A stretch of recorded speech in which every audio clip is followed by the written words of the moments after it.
You're listening to this week's episode of the Vacation Rental Business in Today's World podcast. You're about to start transforming your business and life with the information found here. We interview some of the greatest and most influential minds in the vacation short-term rental industry and supporting businesses. The information found here is a combination of brain science, transformational thinking, safety and loss prevention, and vacation short-term rental knowledge and experiences, all rolled into one to help you and your business to achieve levels you never thought possible. I am glad you are here, and now please welcome your host, Eric Thibodeau. Hello, everyone. We're back, and today we have Justin Ford with us. Hi, Justin. How are you doing? I'm doing great. How are you today? I'm doing well. Where are you at today? I am up in Freeport, Maine. Some people might be familiar with Freeport as home to LL Bean. Okay. Big outdoor catalog and things like that. So this is where all their operations occur. That's great. Yeah, I'm here in Friendswood, Texas, just south of Houston.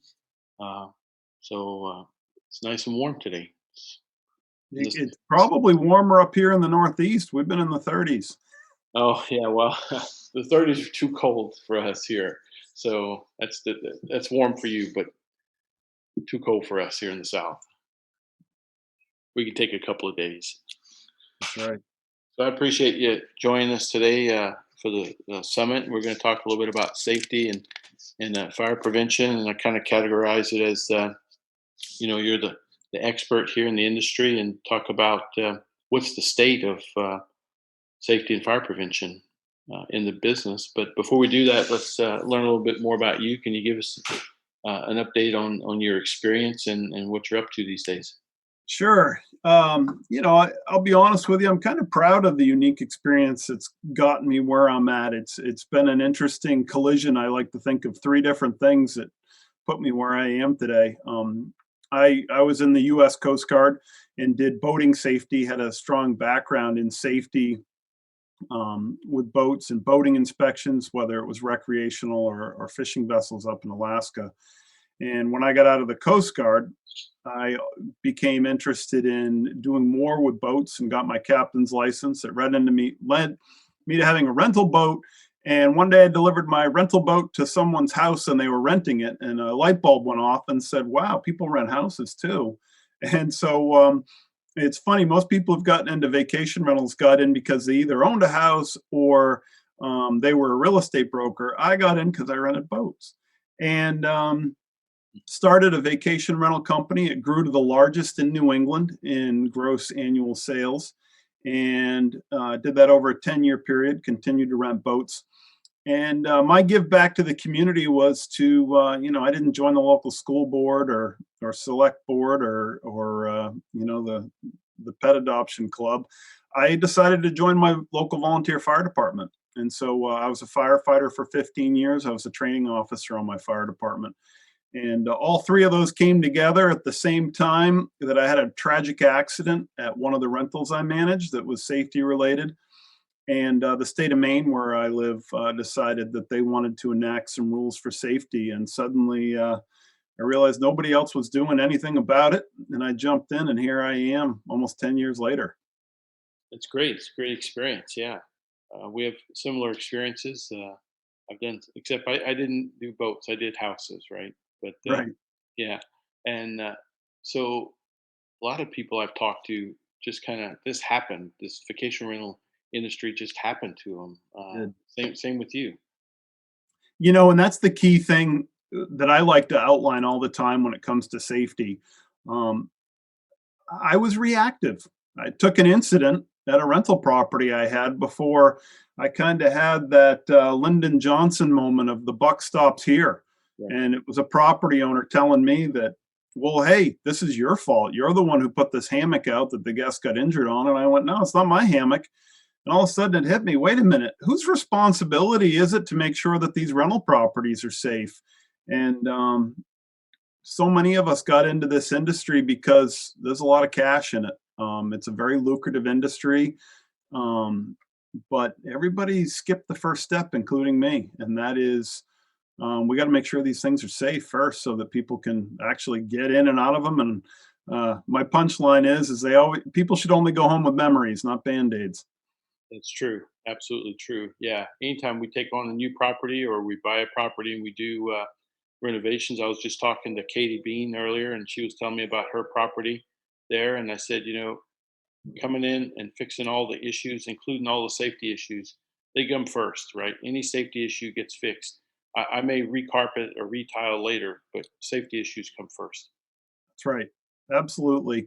The big mission that we have in this industry right now is first and foremost to do what, for some of us, you and I especially, is the obvious, and that's to recognize that the smoke alarm is the single most important item in a short-term rental. Single most.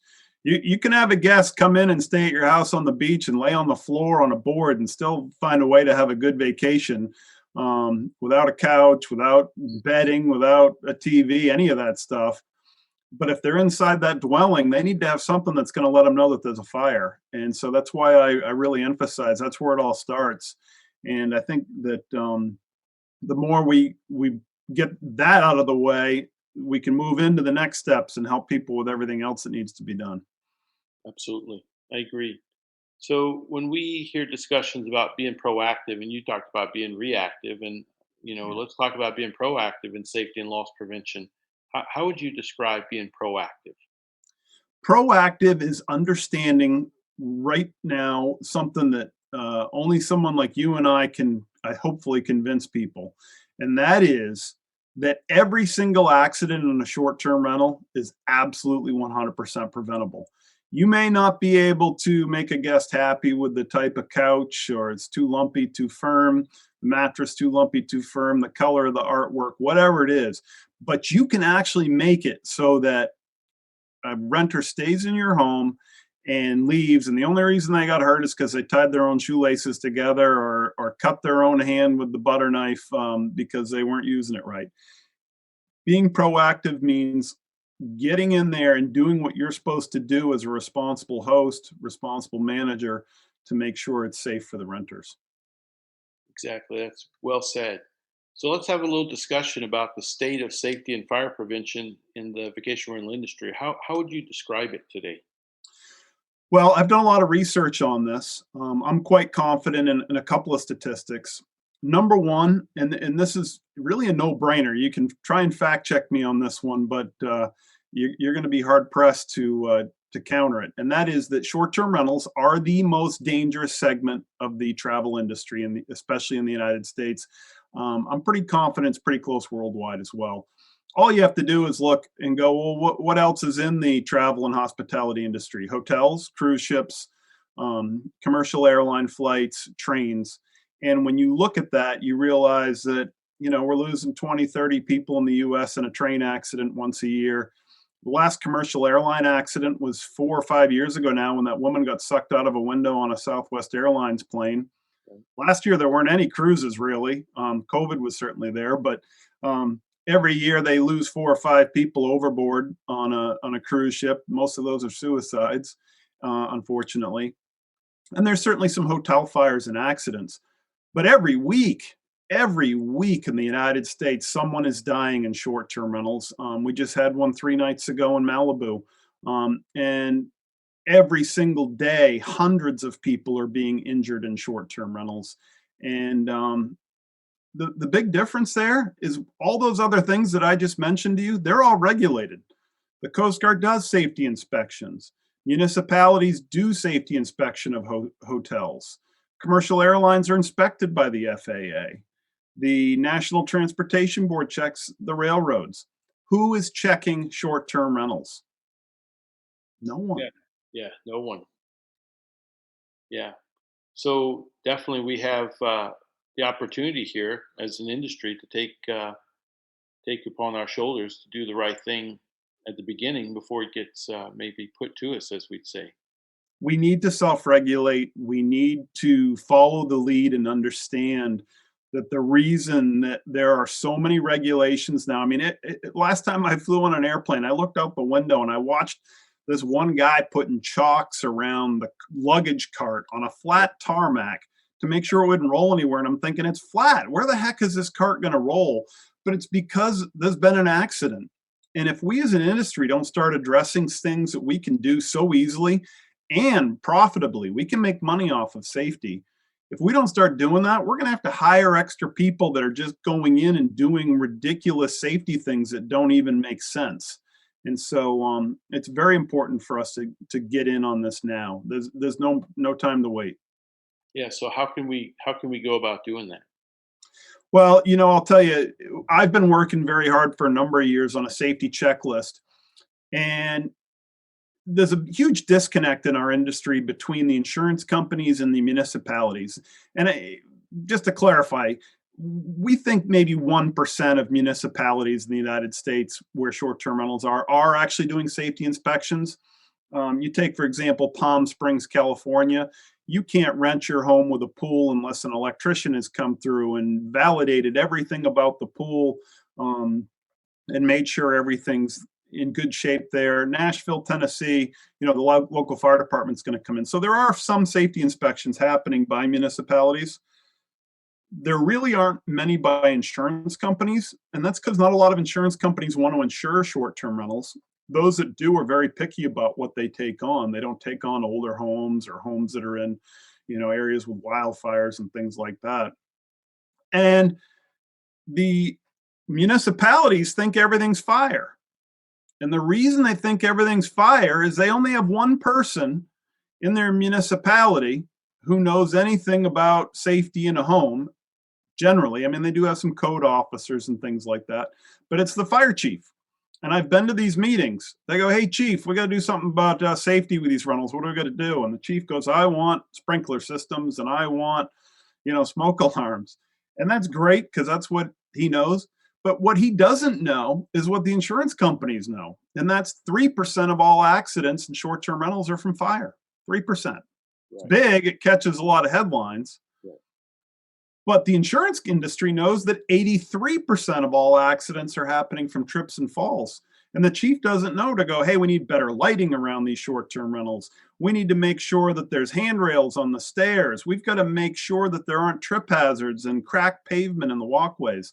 And so that disconnect is what I've done and pulled together to make sure that we're evenly approaching and evaluating the risks in short term rentals through some very aggressive checklists that address all these items.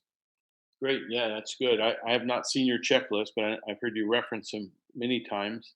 And I think what, like the fire chief is addressing, I mean, he's grabbing the shortest branch he can see on the tree, and that's Yep. what he knows. And the insurance company is looking at their shortest branch. And what we is to do in the industry is we have to address and provide the tools and the knowledge for vacation rental owners and managers to manage how we're keeping our property safe. I use the analogy a lot of a doctor. A doctor doesn't just go in and work on a patient. A doctor has to do a lot of education, constantly recertify, learn. He needs to understand his medications that he's prescribing. He needs to do paperwork. He needs to know how to do paperwork. He needs to know how to do reports. He needs to know how to read x-rays, all that type of stuff. And that's what you expect from a doctor.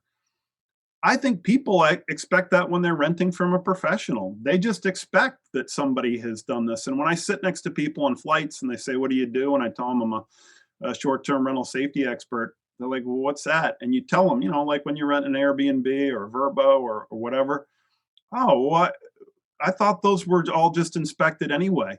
And that's because people are used to staying in hotels and on cruise ships and all these places where they know all that's done. They just assume when they're spending a significant amount of money to stay somewhere for the night, someone's done all these things. So we need to live up to that doctor expectation.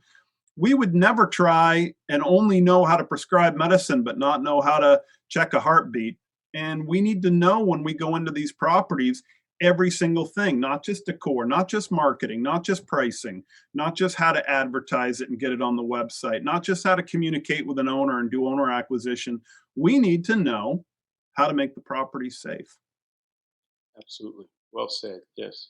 And you mentioned something here too about revenue generation, and someone said, "Hey, if you can make safety a revenue generator, you're going to be successful." Yep. And so I'm like you. I believe we can uh, make it a revenue generator, but I also think we're also generating revenue by protecting our revenue, right? Yep. I call it revenue protection. So let's talk about that. How can we better protect and generate revenue for our vacation rental businesses? So here's the fork on this. On one fork, the easy one is my research has shown that over 30%, and I think it's right around 32%, 33% of property managers in the United States right now are or have been in some sort of litigation in the past year related to a safety accident.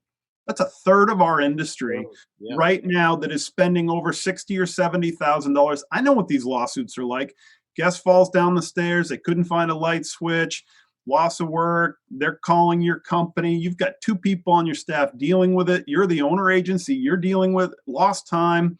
And then in the end, you're writing a check for 60 grand, 100 grand to get out of it so that the homeowner's insurance can cover it because your insurance won't cover it. It's a nightmare. So, revenue protection on that path. Two, instead of going that fork, let's make money doing it. Let's charge our property owners to go in and do these safety inspections. And I know a company up in Michigan right now, they were going to lay off two of their staff for the winter. Instead, they kept them on. They're doing safety checklists and they're going through and they're marking things up. They're going out. 5 bedrooms need new smoke alarms. They're $30 a piece. Let's charge the owner 35. Let's make 5 on each one. It takes some time to install them. Let's charge the homeowner some money to install those. And then when it's all said and done, let's charge them to have it certified and let's make $200 on that. And before you know it, you're generating $60,000 in revenue for 120 properties to have two guys go through and do safety inspections all winter. And you're keeping on good quality people who are now smarter and understand your homes better. Right, and then that's just a repeatable activity, maybe during the next winter, doing the follow up Exactly. inspections. And now you're taking revenue protection and generation, and you're creating processes now to make the properties safer, right? And this is what people lack. They may have the tools, they may not have the knowledge, but you need all of them. You need a process, you need the knowledge, you need the tools, and the commitment to go out there and get it done. I'll give one other quick example. I talked to a property manager getting going down in Florida the other day, and he's trying to generate revenue off of including baby gear in his properties. He thinks he's losing rentals because he doesn't have cribs or high chairs in them, and some of his renters want those. And it was like pulling teeth to get him to understand that let the local baby rental company that's insured that checks and inspects those every single week and make sure they're in good quality. Let them do that. Let them make the revenue. Have them give you 10% for a referral, whatever. You should be making money off of doing safe. You'll make more money off of the safety inspections and then not have the risk that the next, that the renter comes in and gets in and puts their baby in a high chair, and the renter the week before broke the latch, and the next thing you know, they've fallen out of the front of it, and now you've got a lawsuit. So it's trying to get people to understand that there is a path to profitability with safety, and some of them are going down the wrong path. That's actually going to cost them more than it's going to benefit them. Yeah, and that's a good example. Just we're not in the baby crib, baby high chair business. Just point to someone, and then take the benefit of that, so you don't lose the rental because that's the business we are in. You provide a safe equipment for your guest. It's a And I'll just piggyback onto that too with kayaks, paddle boards, boats, golf carts, bicycles. Unless you, unless you're the owner of your agency and you're going to go check the brakes, the seat, the handlebar, the chain, and the wheels on every bike at every one of your rentals after each renter has used it, and make sure that you're confident that that's a good safe bike, get those things out of your rental properties. I can't there must be hundreds of thousands of bikes in rental properties across the US. yeah. And that's a big one I've been on lately. We When I worked in the chemical plants years back, we used to have bicycles, and the same thing. We Everybody loved bicycles. They'd modify them and ride them, but no one would fix them. And next thing you know, we're having several injuries a year off of bicycles. Then we just got rid of them. Yeah, And so, because we're not in the bicycle transportation business, we're in the chemical business, and we're in the hospitality business, and we don't that's have right. to provide everything. We just have to provide the space, a safe space, and then point to kayak renters and to bike renters or whatever it is.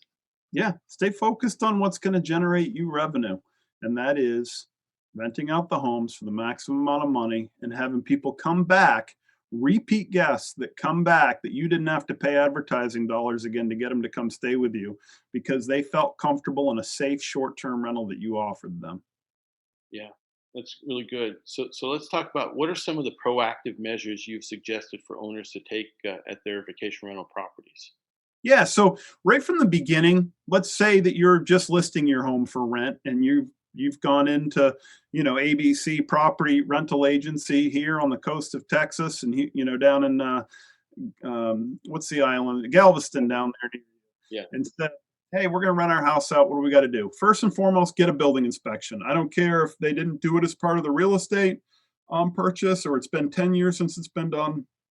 Get a licensed professional residential building inspector in to go through the property. They're going to look at the deck structure. They're going to look at piping, plumbing, roof, all that type of stuff. I call it the non-livability items. They're looking at things that haven't been added onto the home. They're making sure the core of the home is in good shape. And that should be done every 5 years.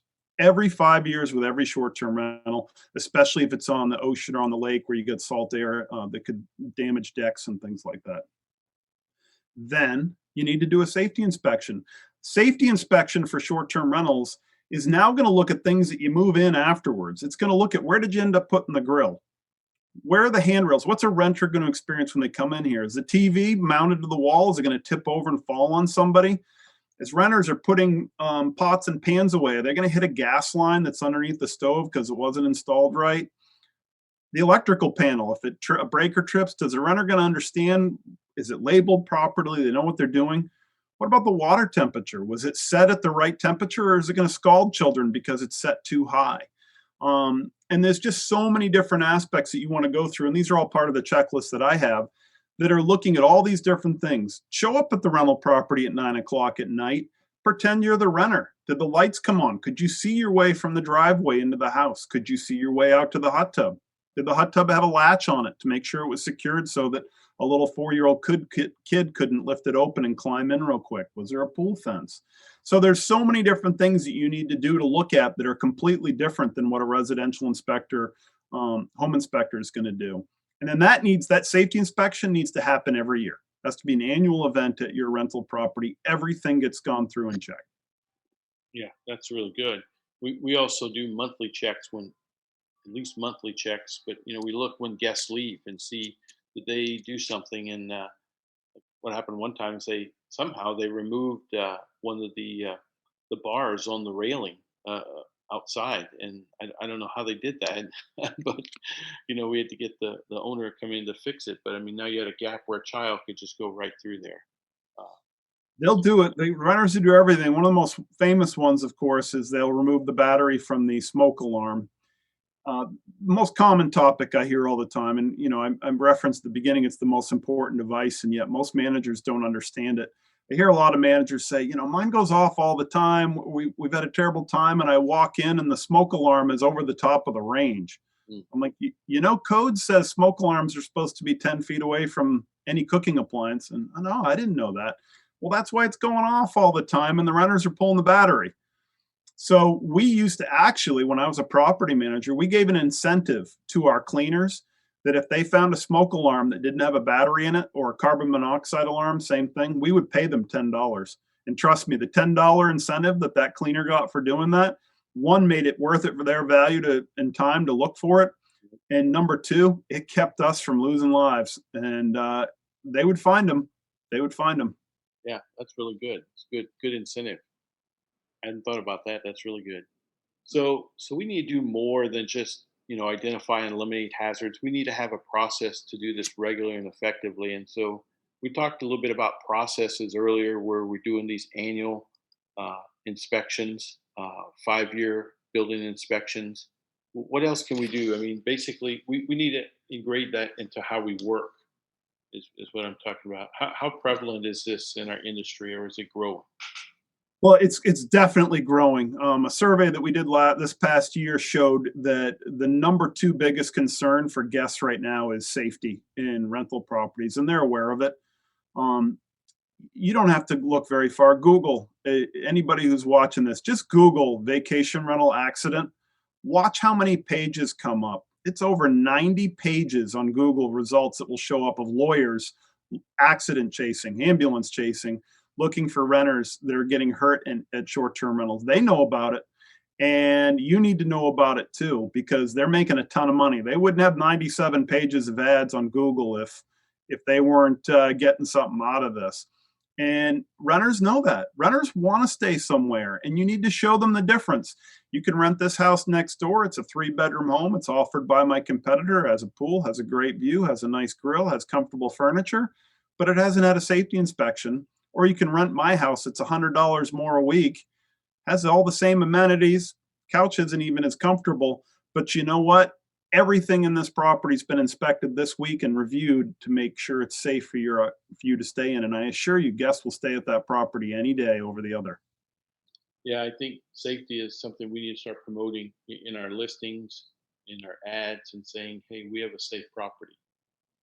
I've been pointing out for a long time when I speak around the world on safety. One of the examples I always bring up is since 2007, Marriott Hotels has had a safety page, their commitment to safety page on their website. Airbnb has a commitment to safety page on their website. VRBO has a commitment to safety page on their website. Do you know who does not have a commitment to safety page on their website? That's any professional manager in the United States. I know of a handful that I've convinced recently, but in general, most property managers don't have that commitment to safety page that says what they're going to do. And we have a huge opportunity to address that yesterday. That's just 2007 since hotels started doing it. We need to start doing that now. Right. Yes, I agree. And it all fits in this process about being proactive. And I think the days are gone where we're managing by injury or managing by loss in our business. If we are, shame on us, because we need to be more professional. My number one customer who comes to me for consulting, for assistance with safety, has just had an accident. And I'm busy. I'm real busy. And they call frantically. We just had a renter trip. What do? We just had a renter trip going into the house, and oh my gosh, the homeowner's really upset. What do we do?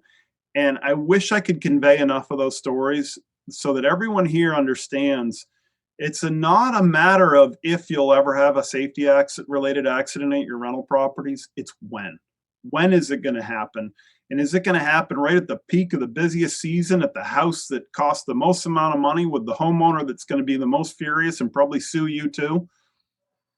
When's it going to happen? And what are you going to do to be prepared for it? And you need to be prepared. And you need to, if you manage an agency, you need to have someone on your staff who is the safety officer. You need to designate that. And it could be a person who answers the phone and does reservations. It could be the head of housekeeping. It could be the head of maintenance. It could be your marketing manager. But somebody at your staff, and if you're a small company and there's just 2 or 3 of you, then you're it. Somebody needs to be the safety manager and needs to have monthly meetings with all the staff, talks about safety awareness. Hey, we're noticing a trend where grills are too close to houses. Hey, we're noticing a trend with a lot of light bulbs out on the outside of the houses.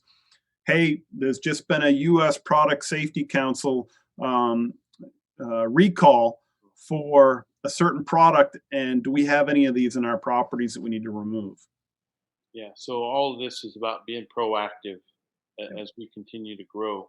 So what are some of the opportunities or things we can do or challenges we're facing as a vacation rental industry today as regards to safety? You know, the industry is embracing safety. When you look at, I have a very close relationship with the trust and safety director at Expedia Group, which takes care of Verbo, and I talk with them regularly. Airbnb has a trust and safety team. Granted, a lot of their focus recently has been on these parties that have been happening in rental properties. And that's a whole different safety issue. People who are renting those houses don't care about our industry. And that's a whole different thing. But that awareness is out there, and it's out there for a reason. And so as an industry, we're becoming more aware that this is an important thing that we need to address. And we're losing places. We're losing cities and towns to short-term rentals because of accidents that have happened. And right now, this accident I just mentioned in Malibu, there's already a newspaper article in Malibu going, this was bound to happen. We need to shut down short-term rentals. This isn't good for our town. And we need to understand that these accidents that happen at the neighboring rental property because they don't care are going to affect you and your ability to rent the house next door. And they're going to make it harder if we don't get this message out there and get it addressed right away. Yeah, I agree. So, as we're getting ready to wrap up, what's one of your big goals or things you want to accomplish in 2021, Justin? So at the company I work for, Breezeway, we've developed a program called the Short-Term Rental Safety Inspector Program. It's an online course, and it's about a 4 to 5 hour online course. You can do it in an evening, you can do it on a Saturday. And we're offering this course out there right now to people who want to take it and get certified as a short-term rental safety inspector. I haven't had a person, we've had over 100 people go through the course. I haven't had anybody go, wow, that was boring. In fact, everybody said, it's just been a great course. We didn't know safety could be this interesting. And the more people we can get taking that course in this industry, the better off we're going to be. And then people can go out and use that certification. We actually we've seen some companies using it when a staff member comes in and goes, hey, I want to get a raise. All right, we'll get certified. And we give them a certificate, and they get a badge saying that they're certified, and they can go in and do inspections of short-term rentals. Don't have to be licensed. You're already supposed to be doing it anyway. So, and it's not a competition for residential home inspectors. It's a supplement to it. And so my goal is to get as many people in this industry certified doing that as possible. And I hope anybody that has staff that wants to expand their knowledge on safety will go through the course and help us get the word out there. Great. Is there anything that I didn't cover that you'd like to mention? You know, I really want to reiterate the bottom line, something I mentioned. I used Lyndon Johnson, President Lyndon Johnson, because he's famous for the buck stops here, and kind of circle back around to the accident that happened there.